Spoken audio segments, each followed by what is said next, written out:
What is up, guys, and welcome, of course, to Vela Pokemon League Battle Week 2, of course, versus Chicago Ursaring and Greg and Orslo Formula. Going into this game, I'm just going to say this right off the bat, Greg is a very, very strong player through and through, so going in there, I knew I had a very, very tough battle ahead of me, and I was really scared about that. Quite frankly, Greg is one of those players that tend to play offensively very, very well, but have offensive niches, which always throws me off. And I have to expect that in this Wi-Fi battle too. However, the team he brings is roughly what I was expecting. Only thing standing out for me here was that I definitely expected Palossand. I expected Fundy, expecting Suicune, and Mega Salamence. Yes, it's a Mega Salamence. However, it has a handicap that it can't use normal moves. So basically, whatever it can do is actually not going for or capitalize on air late. So it's not as broken, though it still is a very tremendous threat towards my team. That said, I did expect Greg here to bring in Ferrothorn, and then it was whether or not Meloetta, Sylveon, or Embo was the last member. Definitely didn't expect Sylveon and Meloetta, so straight off the bat, that kind of threw me off. At the same time, that meant that Ferrothorn, in my opinion, was the only thing standing from me to actually potentially have a feast with Coco, while Palossand is definitely I'll respond to it, and quite frankly, the Pokemon I was expecting. Coco do get Grass Knot, so that definitely a lot's going to change here. Now, my sets here are Latios, of course, defensive variant with a lot of special attack and specs, but it has basically no speed. It's supposed to just, quite frankly, just spam Dracos as long as it goes. Now, of course, with Sylveon in mind, that might not be as easy.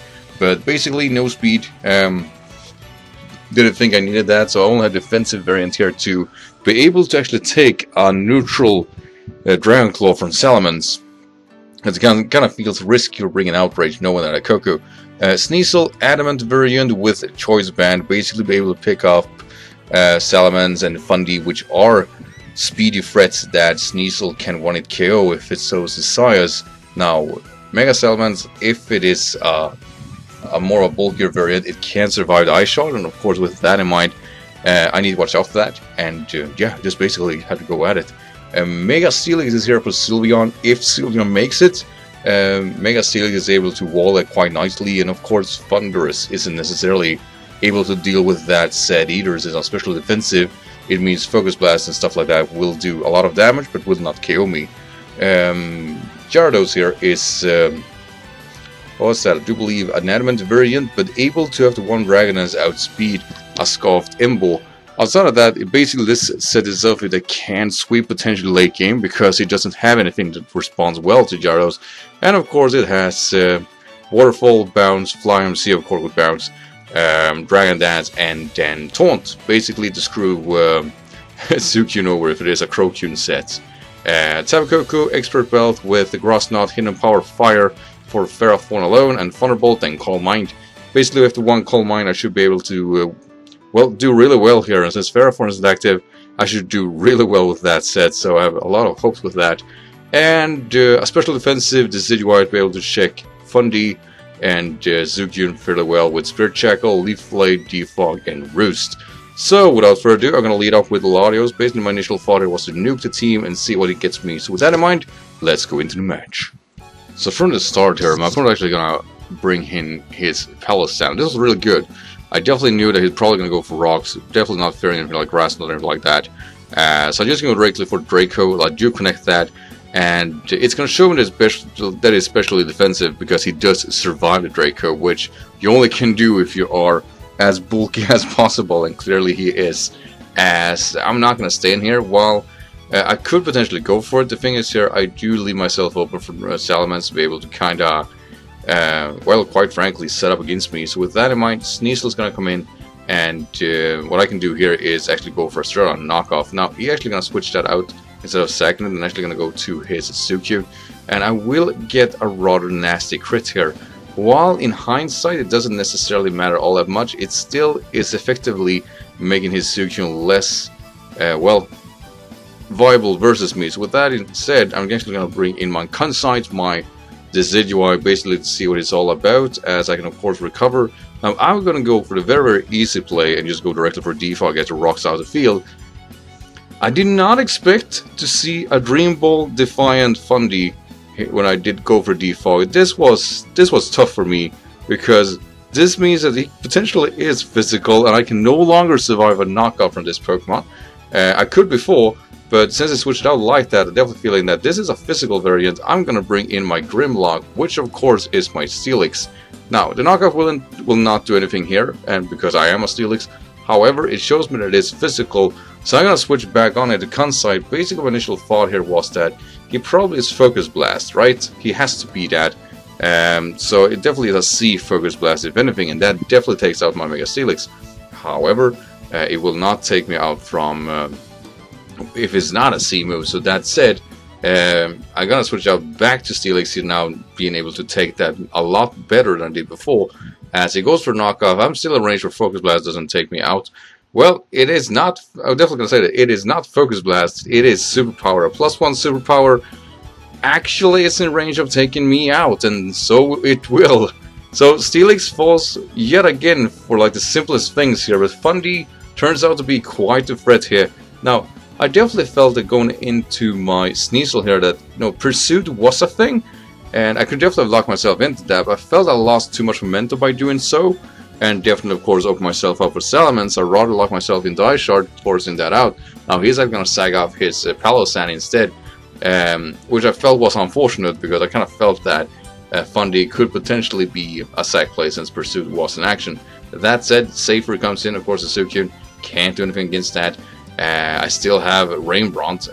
Kind of felt switching into Kunside was a dumb idea, or my decision, because I felt that Fundy could switch in onto that and pull a double on me. It doesn't do that. It shows me, however, Ice Beam, and that's okay. What that means is basically that my Tabakoku can pick up a kill, basically. Since Palossand is gone, I'm free to spam Thunderbolt.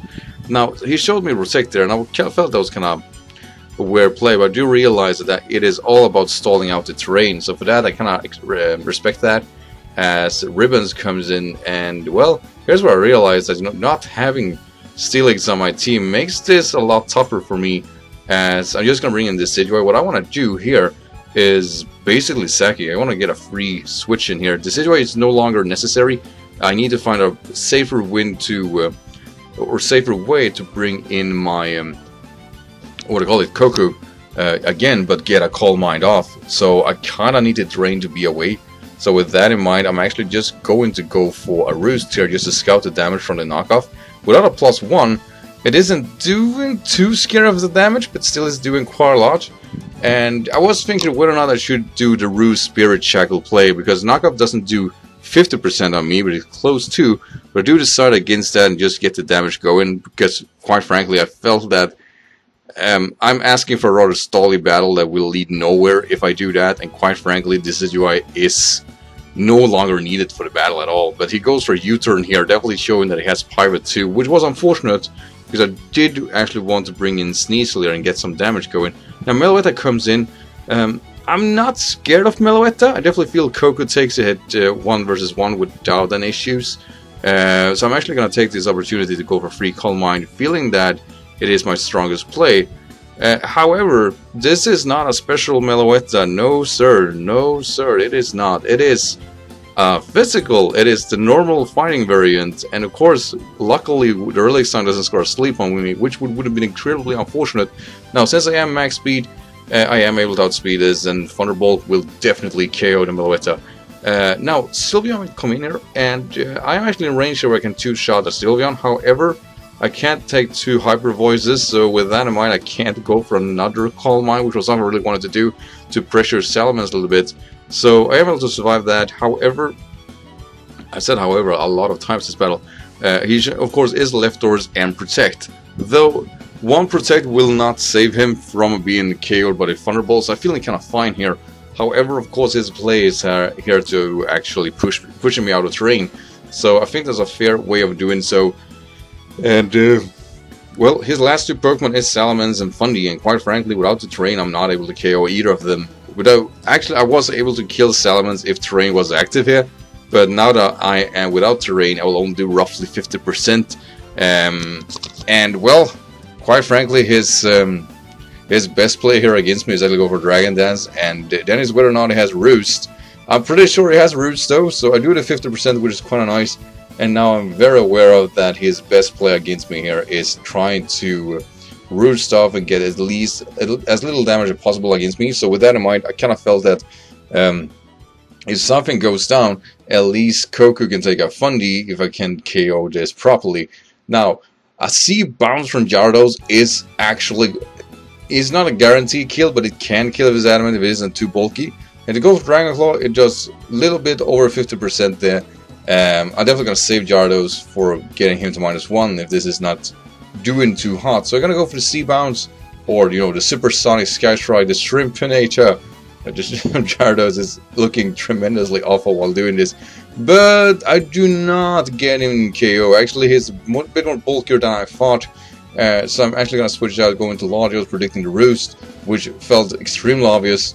And my strongest play here is actually, since I mentioned before, I am a bit on the bulkier side. I should be able to take out Dragon Claw now. I know that it's not Outrage but Dragon Claw.